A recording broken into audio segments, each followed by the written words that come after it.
도록 하겠습니다. 그의 영광의 풍성함을 따라 그의 성령으로 말미암아 너희 속사람을 능력으로 강건하게 하시오며 믿음으로 말미암아 그리스도께서 너희 마음에 계시게 하시옵고 너희가 사랑 가운데서 뿌리가 박히고 터가 굳어져서 능히 모든 성도와 함께 지식에 넘치는 그리스도의 사랑을 알고 그 너비와 길이와 높이와 깊이가 어떠함을 깨달아 하나님의 모든 충만하신 것으로 너희에게 충만하게 하시기를 구하노라. 아멘. 바울은 하나님의 구원의 계획을 1, 2장을 통해서 우리에게 알려주었죠. 저와 여러분들이 죄와 사망에서 자유함을 받아 하나님의 자녀가 되는 것으로 끝나지 아니하고 구원받은 하나님의 자녀들이 유대인이든 이방인이든 그리스도 안에서 한 몸, 한 가족, 한 교회를 이루는 것이 하나님의 구원의 목적이라고, 하나님의 경륜이라고 우리들에게 말씀하셨습니다.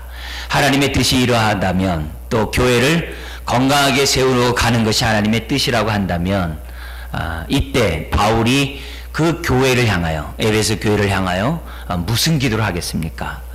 다른 기도보다도 어떻게 하면은 건강한 교회, 하나님이 원하시는 뜻하신 교회를 세울 수 있을까 생각하지 않을 수 없고, 그것을 위해 기도하지 않을 수가 없는 거죠.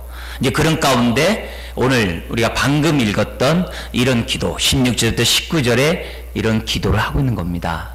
그래서 바울이 이런 기도를 통해서 원했던 것은 다른 것이 아닙니다.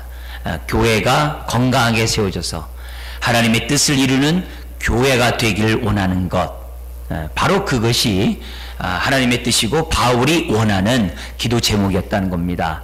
그래서 건강한 교회를 이루려면 어떻게 돼야 돼요? 무엇보다 중요한 것은 건강한 개인이 되는 거죠. 우리 교회의 비전이 건강한 개인, 건강한 교회를 재생산하자는 거 아니겠습니까? 근데 그런 의미에서 바울은 건강한 교회를 세우기 위한 그런 목적으로 이제 첫 번째 그 기도가 속사람이 강건케 되기를 기도하지 않을 수 없는 거죠. 그게 이제 16절이에요. 그뿐만이 아니라 속사람이 강건한 것으로 끝나는 게 아니라 우리가 강건하면 뭐 하겠습니까? 올바른 방향, 목적을 향해 또 인도함을 받는 것이 굉장히 중요하잖아요.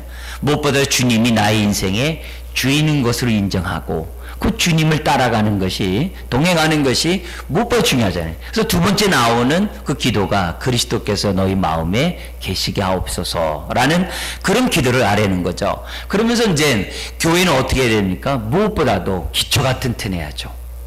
근데 그 기초는 하나님으로부터 받은 그 은혜와 사랑이 기초가 돼야 되죠.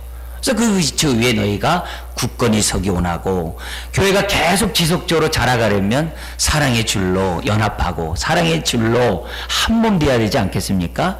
그래서 하나님의 사랑을 알고 깨닫고 충만하기를 바울은 이제 기도하고 있는 겁니다. 이런 흐름 속에서 오늘 우리 지난주에는 우리가 기도하는 내용보다도 중요한 것이 대상이다 하면서 14절에서부터 끝에 21절에 나와 있는 말씀을 가지고 우리 하나님, 우리가 기도하는 하나님이 어떤 분이신지 우리가 지난주에 살펴봤습니다.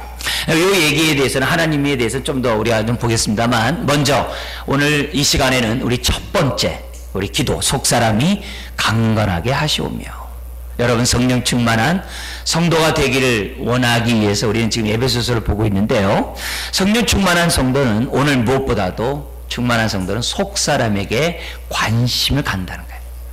나의 속사람에게 관심을 갖는 그런 사람이 성령 충만한 성도라는 거죠. 속사람에 관심을 갖지 아니하고 성령 충만한 성도는 하나도 없습니다. 속사람에게 관심을 가질 때 우리는 성령 충만한 성도로서 하나님의 뜻을 이루는 하나님의 자녀, 또 교회가 될 줄 믿습니다. 이 속사람은 겉사람과 대조해서 사용되고 있는데요, 고린도후서 4장 16절에 보면 이런 말씀이 있어요. 그러므로 우리가 낙심하지 아니하노니 우리의 겉사람은 낡아지나 후패하나 겉사람은 낡아지나 우리의 속사람은 날로 새롭도다. 사람에게 겉사람만 있는 것이 아니라 속사람이 있다는 거예요. 겉사람 우리의 눈으로 육의 눈으로 보여지는 사람들이 겉사람이겠죠. 그러나 우리 육의 눈으로 보여지지 않는 속사람이 있다는 거죠. 영으로 많이 볼 수 있는 속사람이 있다라고 성경은 말씀하고 있어요. 저는 이 속사람과 겉사람을 생각할 때마다 제가 전도자 시절에 우리 어린아이들하고 이제 부흥했던 그런 설교가 생각이 나요. 어떤 설교를 했냐면은 이렇게 막 힘이 센 알통이 있는 사람을 하나 이렇게 이 도화지에다 이렇게 그려가지고 오려가지고 이렇게 딱 보여주는 거예요. 또 하나는 또 뭐냐면 배싹 고른 우리 갈치 사람의 모습 이렇게 하면 이제 갈비뼈 나오는 사람 하나 이렇게 갸른 사람 갖다 놓는 거예요. 그러면서 이제 무슨 이제 설교를 하냐면 이제 가운데 이제 평범한 사람 이렇게 그려놓고 이제 뭐냐면 겉사람이 막 그냥 막 알통이 많은 이런 사람 같은데 막상 그 사람 속사람을 보면 이제 갈비씨 이렇게 딱 올려놓고 이런 사람이 있다고. 또 어떤 사람은 또 이렇게 갈비씨와 같은데 그 겉에 그 속사람을 보면 막 알통과 같은 이런 사람이 있다고 하면서 아이들과 이렇게 부흥회하면서 막 이렇게 설교했던 생각이 납니다. 여러분의 속사람의 모습은 어떨까요? 지금 겉사람이 여러분의 모습과 같을까요? 일치하고 있나요? 그 사람들은 육신의 눈으로 외모를 판단하고 평가하게 되어 있습니다. 사실 육신의 모습으로 보여진 그 외모는 그 사람을 다 알지 못해요. 피상적으로밖에 알 수가 없어요. 그런데 우리는 그 피상적인 것을 가지고 마치 사람을 다 아는 것처럼 때로는 착각하기도 하죠. 또 판단하기도 하죠. 성경은 우리의 겉사람보다 중요한 것이 속사람이라고 말씀하고 있어요. 이사야 53장에 보면은 예수님의 외모에 대한 모습이 성경에 기록되어 있습니다. 뭐라고 기록되어 있냐면 고운 모양도 없고 풍채도 없대요. 풍채, 고운 모양도 없대요. 심지어는 보기에 흠모할 만한 아름다운 것이 없다 그랬어요. 그러나 그의 우리 예수님의 속사람은 온 인류를 위하여 십자가에 기꺼이 죽으실 수 있는 넓은 마음을 갖고 계시죠. 여러분, 우리의 이 겉사람은 육신이 있는 이 동안에만 어떻게 필요한 외적인 모습입니다. 그래서 후패할 수밖에 없어요. 낡아질 수밖에 없는 것이 우리들의 겉사람입니다. 그러나 우리의 속사람은 그렇지 않아요. 영원합니다. 사라져 없어져 버리는 것이 아니라 영원한 모습입니다. 근데 중요한 것은 우리의 속사람이 영원한 것이기 때문에 우리의 속사람이 겉사람처럼 후패해가면 안 된다는 겁니다. 우리의 속사람은 우리 고린도후서 4장 16절에 얘기한 것처럼 바울이 얘기한 것처럼 날마다 새로워져야만 한다는 겁니다. 날마다 새로워질 때 우리의 속사람은 살아 운동력이 있게 되고 하나님의 은혜를 사모하는 심령 되게 하고 또 은혜 가운데 거하는 그 축복이 무엇인지 삶 속에서 체험하게 되고 심지어는 그 어떤 어려운 상황 속에서도 힘든 가운데서도 헤쳐나갈 수 있는 그 능력을 소유하는 사람이 된다는 거죠. 허물과 죄로 죽었던 우리가 하나님의 은혜와 능력 가운데 살아났습니다. 할렐루야. 살아난 사람은 우리 속사람에 대한 자각을 하게 됩니다. 영혼에 관심을 가져요. 그리고 외적인 그런 모습보다도 영적인 부분에 관심을 갖고 살지 않을 수가 없어요. 더구나 우리가 누굽니까? 2장 22절 말씀 우리 한번 지난번에 봤던 말씀입니다만 한번 읽어볼까요? 2장 22절 너희도 성령 안에서 하나님의 거하실 뭐가요? 처소가 되기 위하여 그리스도 예수 안에서 함께 지어져 가느니라. 여기 보면 뭐랍니까? 우리가 누구라고 그래요? 하나님이 거하시는 처소래.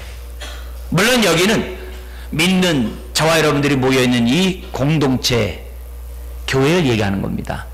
근데 성전은 우리도 교회지만 나도 교회예요. 아멘. 왜 예수님이 십자가에 죽으셔야만 했어요? 왜 예수님 우리의 죄를 사야만 했어요? 그래야 거룩하신 하나님 우리 안에 거하시니까. 아멘. 단순히 죄사함 받는 것이 십자가에 죽으신 목적이 아니에요. 하나님이 우리 안에 영원토록 계시고 싶으셔서 우리의 죄, 더러운 우리의 죄를 시키신 줄 믿습니다. 단순히 제사하고 끝나는 게 아니에요. 우리를 성전 삼고 하나님이 영원히 거하시는 처소를 삼기 위하여 주님이 우리의 죄를 씻으신 줄 믿습니다. 그렇다고 한다면 우리의 속사람은 뭐예요? 하나님이 거하시는 성전이죠. 우리 안에 하나님이 거하신다고 한다면 어떻게 우리가 속사람에게 관심을 갖지 않을 수 있겠어요?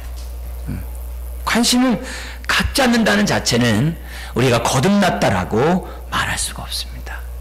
더구나 하나님의 은혜로 말미암는 하나님의 크신 능력은 우리의 외적인 것만 살리는 것이 아니라 우리의 속사람을 살리셨다는 사실을 우리는 분명히 인식해야만 합니다. 그게 속사람이에요. 다시 한번 말씀합니다. 성령 충만한 사람은 나의 영혼에 더 넓은 의미로 속사람에게 관심을 갖습니다. 하나님이 거하시는 나의 속사람이 어떤 모습인지 관심을 갖고 속사람을 위하여 살아가고 있는 것을 보게 됩니다. 자, 이런 의미에서 우리 다시 한번 16절 말씀만 다시 한번 읽겠습니다. 그의 영광의 풍성함을 따라 그의 성령으로 말미암아 너희 속사람을 능력으로 강건하게 하시오며. 지난주에 말씀드렸던 내용을 다시 한번 상기시키곤 한데요, 우리가 기도할 때마다 기도의 내용보다 중요한 것이 기도의 대상이라 했어요. 우리의 기도를 들으시는 우리 하나님이 어떤 분이신지 아는 것이 더 중요하다 그랬어요. 내 문제보다 하나님이 작으면 기도하다가 포기합니다. 의심합니다. 낙심합니다. 그러나 내 기도보다도 하나님이 크면 우리의 모든 문제를 맡기고 승리할 줄 믿습니다. 그런 의미에서 우리 기도하는 대상이 하나님 누군지 알아야 돼요. 어떤 분이었어요? 14절 15절에 보니까 하나님은 하늘에 있는 또 땅에 있는 각 족속에게 이름을 주셨다 했어요. 각 족속이 어떤 단어예요? 가족이라 했어요. 하늘에 있는 성도들에게 가족이라고 가족으로 삼으시고 땅에 있는 교회들을 나의 가족으로 삼으시기를 즐겨하시는 우리 아버지라 그랬어요. 우리 아버지. 네. 우리 하나님은 저와 여러분들 단순히 죄사함으로 끝나는 게 아니라 하나님의 자녀로 하나님의 가족으로 입양하신 줄 믿습니다. 네. 그런 아버지예요. 근데 그 아버지는 단순히 입양만 하는 게 아니라 우리 앞에서 우리 1장에서 바울의 첫 번째 기도에서 보여준 것처럼 뭐예요? 영광의 아버지라 했어요. 그 영광의 아버지가 무슨 뜻이라 했습니까? 하나님의 영광을 나누기를 즐겨 하시는 아버지. 그래서 어디까지 하나님의 영광을 나누기를 즐겨 하세요? 하늘 보좌 우편에 앉게 하기까지, 하나님의 영광을 공유하기까지 즐겨 하시는 우리 아버지라 했어요. 아멘. 그게 2장 6절이었죠. 주님과 함께 죽어야 할 뿐만 아니라 함께 살리시고 함께 살리신 저와 여러분들을 예수님과 함께 보좌 우편에 앉으셨느니라. 바로 그 얘기거든요. 그 아버지. 그래서 우리가 하나님 아버지를 생각할 때마다 그 영광의 아버지, 우리를 자녀 삼으시고 하나님의 그 보좌 우편까지도 공유하기로 하시는 아버지, 그 아버지를 생각해야 돼. 더구나 그 아버지는 능력이 없는 아버지가 아니라 20절에 보니까 능력이 크신 전능하신 아버지라 했어요. 그래서 뜻하는 대로 응답하시고 뜻하는 대로 역사하시는 하나님 아버지. 우리가 기도할 때마다 이런 하나님 아버지, 그래서 우리가 구하는 것이나 생각할 것보다 더 후하게 주시는, 풍성하게 주시는 그런 하나님 아버지란 사실을 우리들이 기도할 때마다 생각하자고 그랬어요. 지금 바울은 그런 하나님께 기도하고 있어요. 근데 그런 하나님이 어떤 하나님인지를 다시 한번 오늘 이 16절 전반부에 우리에게 소개하고 있어요. 이런 하나님을 연상하고 이런 하나님을 생각하면서 이런 하나님을 이렇게 이미지화하면서 여러분들이 우리 모두가 기도하셔야 돼요. 그러면요, 기도가 남달라요. 기도가 힘이 있고 기도가 능력이 있어요. 믿음이 더한 정말 그런 기도를 아뢰 수 있어요. 그런 하나님 앞에 어떻게 기도합니까? 16절에 보니까는 그의 영광의 풍성함을 따라, 영광의 풍성함을 따라 하나님의 다함이 없는 은혜죠. 그 은혜가 어떻게 돼요? 우리에게 찔끔찔끔 주는 게 아니라, 인색한 것이 아니라 우리에게 어찌 돼요? 지속적으로 계속해서 차고 넘치고 또 차고 넘치도록 끊임없이 우리에게 부어주시는 하나님 아버지라는 사실을 바울은 우리들에게 표현하고 있어요. 네. 자, 근데 바울의 이런 표현을 딱 들으면 사실 이 바울의 표현을 듣는 저와 여러분들에게 약간 어떻게 돼요? 사실 먼 나라 얘기같이 들려질 수도 있어요. 내 삶의 문제와 굉장히 괴리된 그런 표현이 아닐 수가 없어요. 왜요? 우린 너무 힘들 때가 많거든요. 너무나도 많은 기도를 가지고 저 앞에 기도하고 있거든요. 하나님 도와달라고 얼마나 울부짖으며 했는데 그냥 그대로일 때가 있거든요. 어제 우리 돌아가신 우리 이영란 집사님도 그 10여 년 전에 교회 등록해서 교회를 잘 다니셨던 분이에요. 근데 여러 가지 질병, 심지어는 말기암 해가지고 오랜 시간 동안 바깥에 나올 수 없고 병원만 다니시는 그런 분이었어요. 그러다 이제 돌아가시기 얼마 전에 몇 주 교회에 나오셨어요. 그리고 돌아가신 그날 목욕제기를 다 하셨대요. 다른 때보다도 깨끗하게. 교회 올 때도 늘 닦으셨지만 토요일 날 어제 아침에 그리고 돌아가셨어요. 그리고 돌아가셨어요. 얼마나 하나님 앞에 나오기를 그렇게 원했는지 몰라요. 그리고 또 그 기도를 그분을 위해서 교회에서 얼마나 많은 또 관심을 갖고 신방하고 교회는 못 나오지만 10여 년 동안 계속 했던 분이에요. 저희 교회 한 20여 분이 계세요. 근데 그런 현실 앞에서 우리들이 느끼는 마음이 뭐예요? 참 힘들거든요.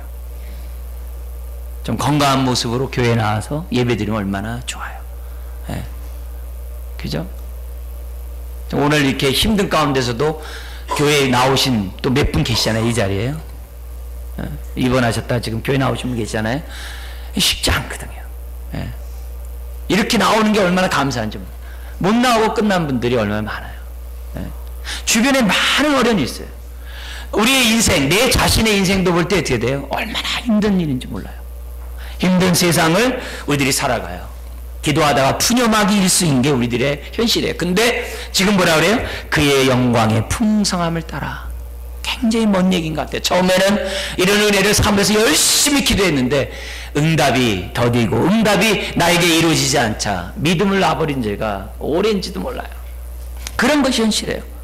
그리고 또 한 번 더 바울 자신도 한번 보세요. 바울이 어때요? 지금 감옥에 있잖아요. 그리고 바울이 감옥에 있는 것 때문에 에베소 성도들이 뭐하고 있었어요? 낙심하고 있었잖아요. 왜 하나님의 사자인, 하나님의 사도인 왜 이 바울을 갖다 감옥에서 건지지 못하시고 왜 감옥에 내비두는가? 그것도 몇 년이요? 2년 동안 기다리다 재판을 받거든요. 빌립보서에 보면 착고라는 표현이 쓴 거 보면 쇠사슬로 매여 있다는 얘기거든요. 왜 그런가? 사실 바울 자신만 보더라도 우리 제3자가 보더라도 얼마나 힘든지 몰라요. 감옥에 있다는 그 자체가. 로마 감옥에 오기 전까지 어떻게 됐어요? 이스라엘에 그 가고 나오면서 2년간 또 격리되고 있었잖아요. 재판을 기다리기 위해서 거기 감옥 아닌 감옥에 또 있었죠. 그 삶이 굉장히 힘든 모습의 그런 삶이었어요. 근데 바울이 이스라엘에 2년간 있는 동안에 그의 주치인 누가가 예수님에 관한 모든 얘기를 모아서 엮어놓은 것이 누가복음이에요. 굉장한 거죠. 하나님의 섭리가 있는 거죠. 그 2년 동안 바울이 거기서 얼마나 영향을 끼칠지 몰라요. 바울이 역시 첫 번째 로마 감옥에 갇히는 그 2년 동안 옥중서신이 나오고 얼마나 많은 사람들이 그 감옥에 있는 바울을 통해서 새 생명과 능력을 덧입은지 몰라요. 우리가 볼 때 참 제3자 입장에 볼 때 기가 막힌 바울이지만 바울은 그 가운데서도 무슨 얘기하고 있는 거예요? 그의 영광의 풍성함을 따라 그래요. 이걸 잘 모르면 뭐라 해요? 당신 상황이나 잘 아시오. 당신이나 좀 감옥에서 나오시오. 아마 이렇게 얘기할 겁니다. 근데 바울은 그런 가운데서 산다. 그럼 바울이 왜 이렇게 되냐 이게? 그건 다른 게 아니라 그의 속사람이 강하기 때문인 줄 믿습니다. 바울의 속사람이 강했기 때문에 감옥에 우겨 쌓이지 않는 거예요. 바울의 속사람이 그 누구보다 강했기 때문에 그 힘든 것을 다 견뎌낼 수 있었던 거예요. 바울의 또 기가 막힌 그 인생에 대한 그 표현이 고린도후서 11장 이하에 13장까지 나옵니다. 그 가운데 한 부분에 이런 표현이 있어요. 뭐냐면은 나는 살 수만까지 끊어지는 그런 고통의 삶을 살았다 하면서 무슨 얘기하면 내가 수고를 넘치도록 했고 옥에 갇히기도 더 많이 했고 매도 수없이 맞고 여러 번 죽을 뻔했다. 심지어 40에 하나를 감한 매를 5번이나 맞았고 40대 맞은 죽었거든요. 거기 하나를 감하는 게 5번이나 맞았고 그리고 3번 태장을 당했고 태장 이거 얼마나 무서운 저겁니까? 그리고 한 번 돌에 맞아 죽어서 쓰레기에 버렸는데 살아났고 그리고 3번 파선하여 일주야를 깊은 바다에서 얼마나 많은 기구한 운명을 살았는지 몰라요. 그런데 충격적인 말이 그 다음에 딱 나옵니다. 뭐라 해야 되냐면 그러나 이 바울의 고백이에요. 그러나 그러니까 자기의 고통 가운데 알아주라는 얘기 아니에요. 그 얘기는 그냥 지역적인 거예요. 그러나 이런 일들은 고사하고 딱 그래요. 아직도 날마다 내 속에서 눌리는 일이 있으니 곧 모든 교회를 위하여 염려하는 것이라 이렇게 돼 있어요. 모든 교회를 위해서 염려하는 것. 네. 자기 문제는 고사하고 자기에게 스트레스를 주는 압력을 주는 문제가 있는데 여러 성도들이라는 거죠. 이건 보통 충격받은 얘기 아니에요. 목사인 저 자신이 보통 충격받는 얘기 아닙니다. 왜냐하면 여러분 자식이 아플 때 부모는 남다른 아픔이 있잖아요. 그죠? 목사는 성도들이 힘들 때 남다른 힘듦이 있거든요. 그 스트레스를 이기지 못하면 굉장히 힘들어요. 한 가지 기도 제목이 저희한테 굉장한 무거운 짐으로 많이 와닿아요. 예. 근데 속사람이 바울처럼 강하면 굉장히 이렇게 가볍게 지나가요. 가볍게 여긴다는 게 아니라 제가 그것을 이렇게 이길 수 있는 그게 돼요. 근데 속사람이 강하지 않을 때는 그게 굉장한 스트레스로 이렇게 와요. 그럼 굉장히 힘들죠. 그럴 때마다 바울의 이런 모습을 보면 눈이 번쩍 떠지는 거죠. 낙심되는 그런 상황이 있을 때마다 생각하는 게 뭐냐면 내 속사람이 강하지 않구나.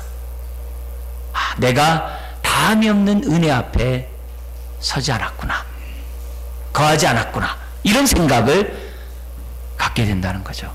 그러니까 이 바울의 이런 모습 정말 이런 상황에서 어떻게 그의 영광의 풍성함을 따라 속사람을 놓고 기도하시네. 다른 게 아니라는 거죠. 이거는 바울이 그 누구보다도 속사람이 강했기 때문이라는 거예요.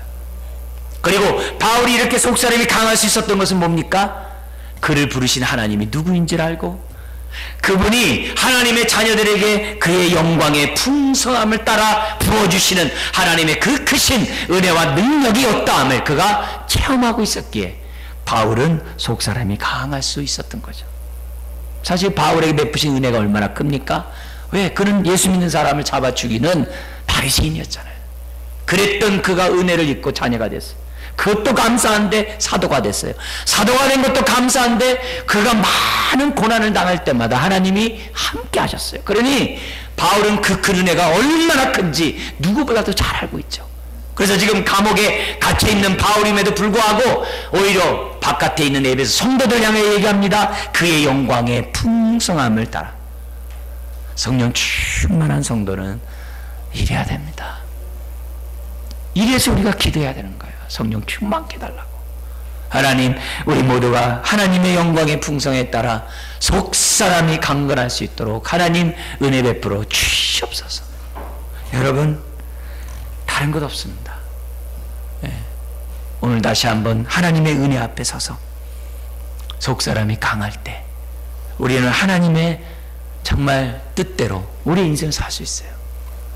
기도 기도하기 전에 우리가 기도하는 대상인 하나님이 어떤 분을 생각하고 우리 한번 바울의 우리 첫 번째 그런 기도 좀 더 보도록 하겠습니다. 16절을 보면 이렇게 됐습니다.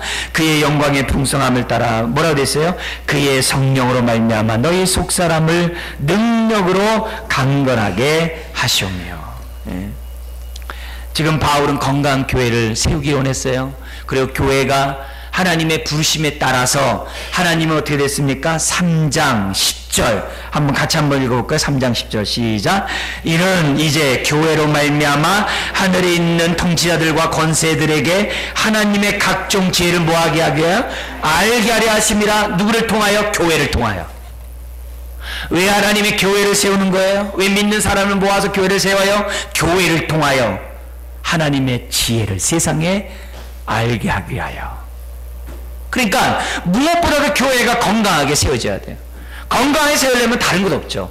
그 교회 구성인인 저와 여러분들이 건강한 기둥들이 되어야 될 줄 믿습니다. 건강한 기둥. 계시록의 7교회에서 정말 순종하고 이기는 자에게 교회 기둥이 되겠다고 하는 그 약속. 그럼 건강한 기둥들이 될 때 우리는 뭐예요? 건강한 교회를 세워나갈 수가 있는 거죠. 내가 약해 보십시오. 교회 못 세우죠. 여러분, 집안의 가장이 약해 보십시오. 집안이 설 수 있겠어요? 못 쓰죠.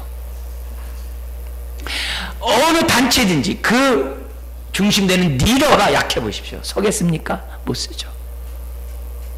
오늘 저와 여러분들 한 사람 한 사람이 하나님의 교회를 세우는 주역들이 아닙니까? 오늘 저와 여러분들이 건강한 개인으로 분명히 서게 될 때 교회는 세워질 수 있는 거죠. 그래서 바울은 속사람의 능력으로, 속사람을 능력으로 강건하게 달라고 기도하는 거예요. 근데 이 말씀을 해석하는, 이해하는 데서 우리가 좀 정리를 할 필요가 있어요. 두 가지 측면에서 정리를 해야 돼요.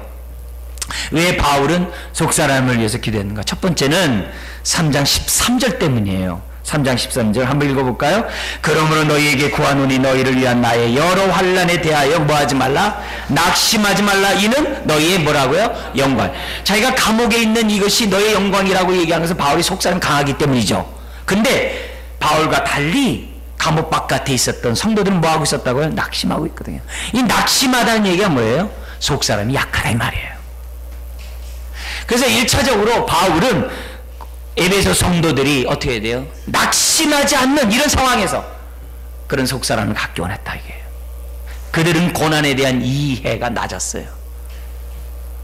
고난에 대한 이 부분을 좀 부정적으로 봤어요. 그래서 바울이 고난받는 것에 대해서 낙심하는 거였어요. 근데 그러지 말라는 거죠. 오히려 너희 속사람이 약한 것을 알고 너희의 속사람이 강할 수 있도록 바울은 첫 번째 기도하고 있는 거죠. 예? 여러분, 속사람이 낙심하면요 하나님 말씀대로 못 살아요. 낙심하면요 순종 못해요. 낙심하면요 하나님 뜻대로 살지 못해요. 낙심하면 신앙생활 할 수가 없어요. 더구나 4장 5장 6장에 보면 낙심하면 우리가 날마다 옛사람을 벗어버리고 새사람을 덧입지 못해요. 왜요? 새사람을 덧입고자 하는데 관심이 없어요. 옛사람을 뿌리치려고 하는 능력이 없어요. 왜? 속사람이 약하니까.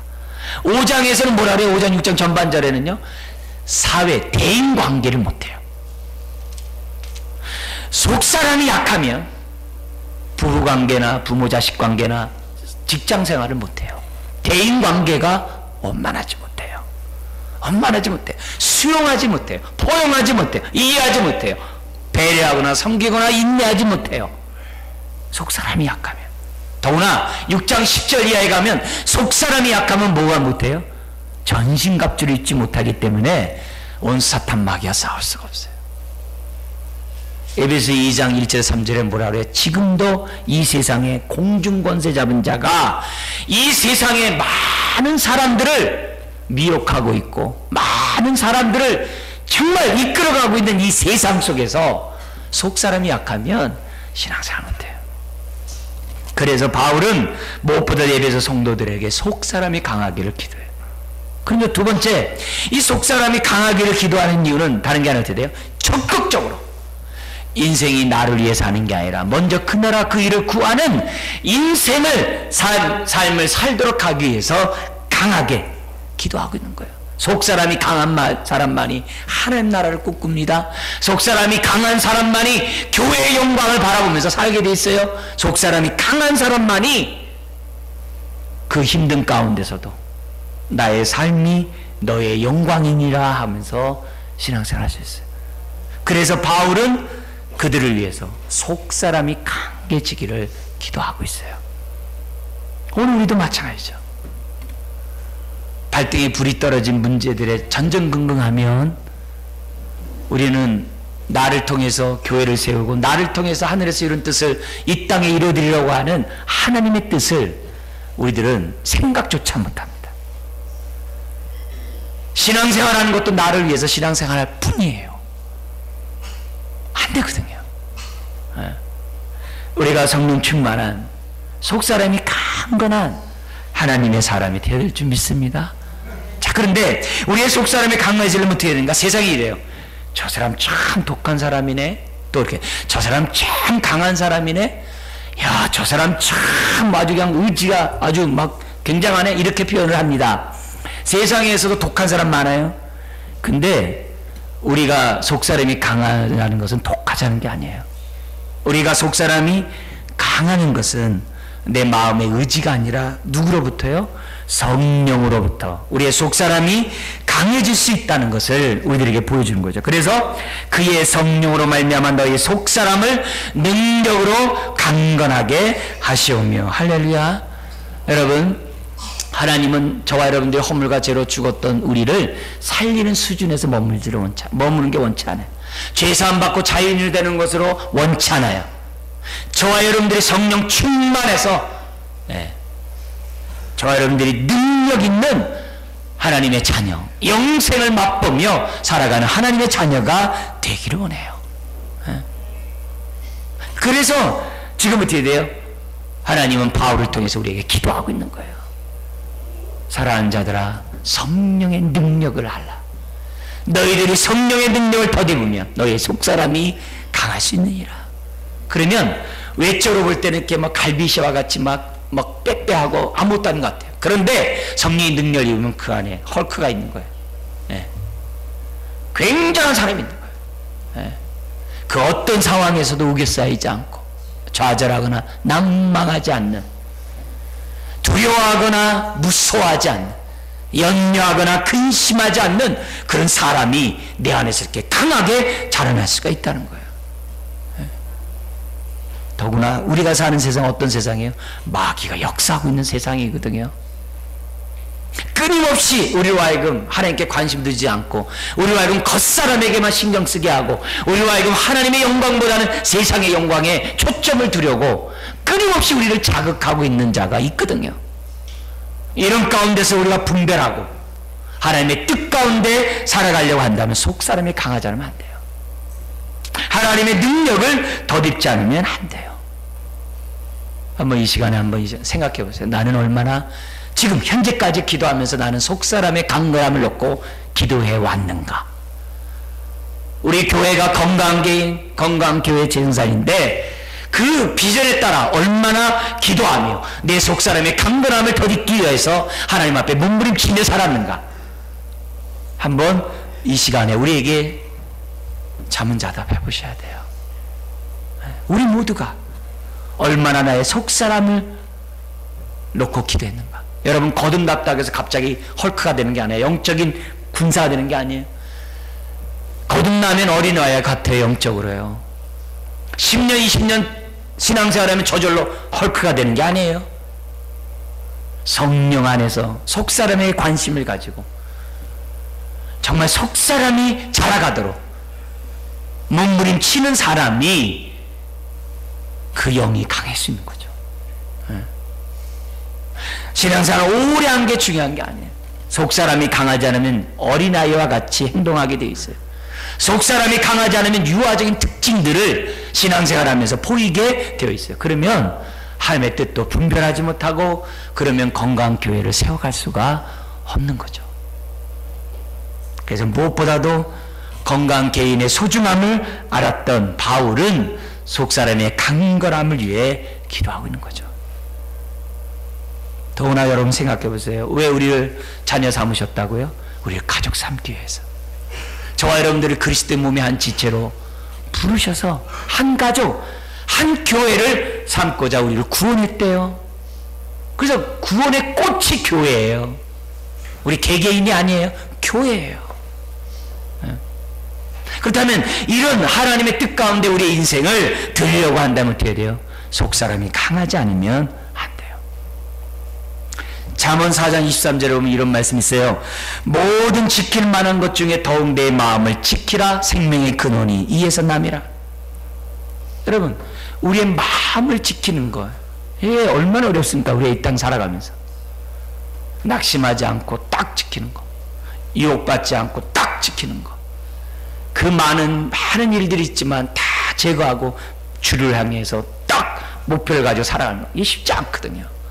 그런데 속사람이 강한 사람은 우리의 마음을 지킨다는 거죠.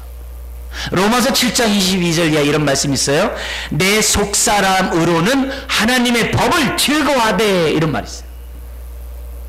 근데 마음은 오히려 육신이 약한 것처럼 못한다 그래요. 이건 뭐예요? 속사람이 약하기 때문에 그러죠.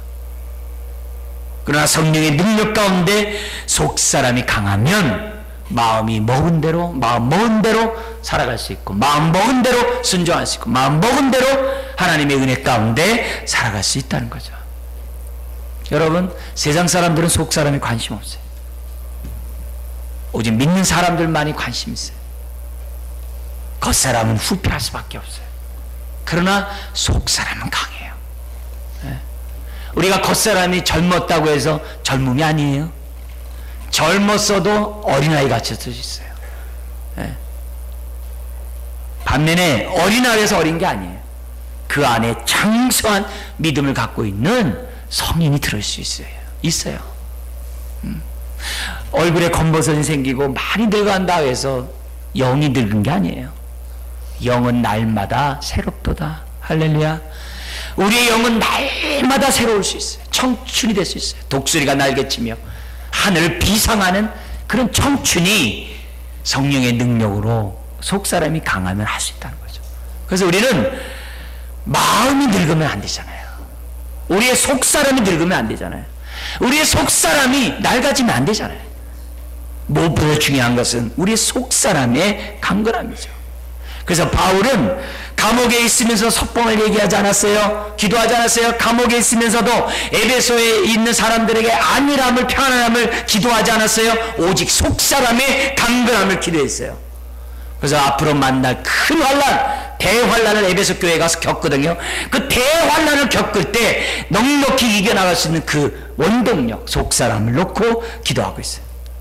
바울은 현실을 도피하지 않았어요. 현실을 외면하지 않았어요. 강공법으로 나갔어요. 그런 현실 속에서도 우려싸이지 않는 영적인 면역력을 증강시키는 그런 기도를 지금 하고 있는 거예요. 우리 건강도 면역력이 떨어지면 그냥 감기 걸리고 병에 걸리잖아요. 우리의 속사람이 약해버리면 그냥 영적으로 그냥 병들어버리거든요. 그러나 우리의 영이 강하면 영혼이 잘된 같이 범사가 잘되고 우리 육신이 강건할 줄 믿습니다. 우리 영으로부터 하나님의 힘이 솟아나는 거죠. 기도가 뭐예요? 우리 속사람을 강건케 하는 거죠. 말씀을 왜 사모해요? 우리 속사람이 강건케 되니까. 왜 은혜를 우리가 갈구합니까? 그래야 우리가 강할 수 있으니까. 바울은 앞에서 처음 기도에서는 하나님을 인격적으로 해달라고 일자에서 기도했잖아요. 오늘 이 시간에는 그 하나님으로부터 오늘 우리들을 위해서 기도하고 있어요. 너의 속사람이 강건해지기 원한다.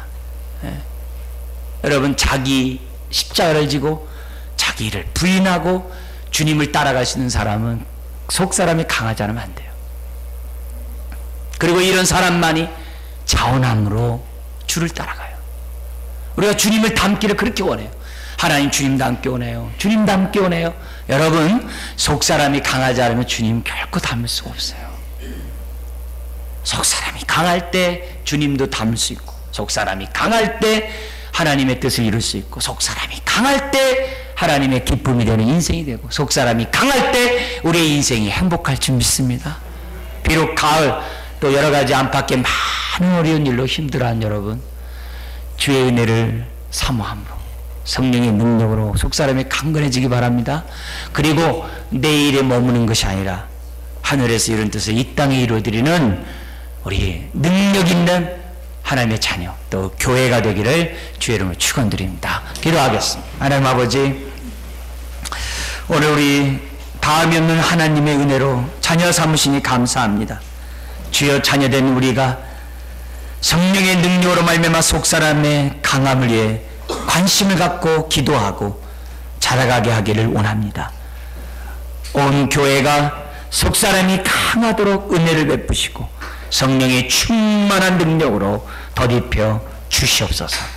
그래서 우리들 모두가 그리스도의 장사한 분량까지 자라가게 하시고 하늘에서 이런 뜻을 이루어드리는 몸된 교회가 자녀가 될 수 있도록 축복하여 주옵소서. 특별히 많은 어려운 일을 겪고 힘든 일을 겪고 고통 일을 겪고 또 우환을 당한 가족들에게 주여 성령의 능력으로 속사람이 강건케 하여 주셔서 힘든 시절을 잘 극복해 나가도록 하나님의 은혜 위에 은혜를 부어 주시옵소서.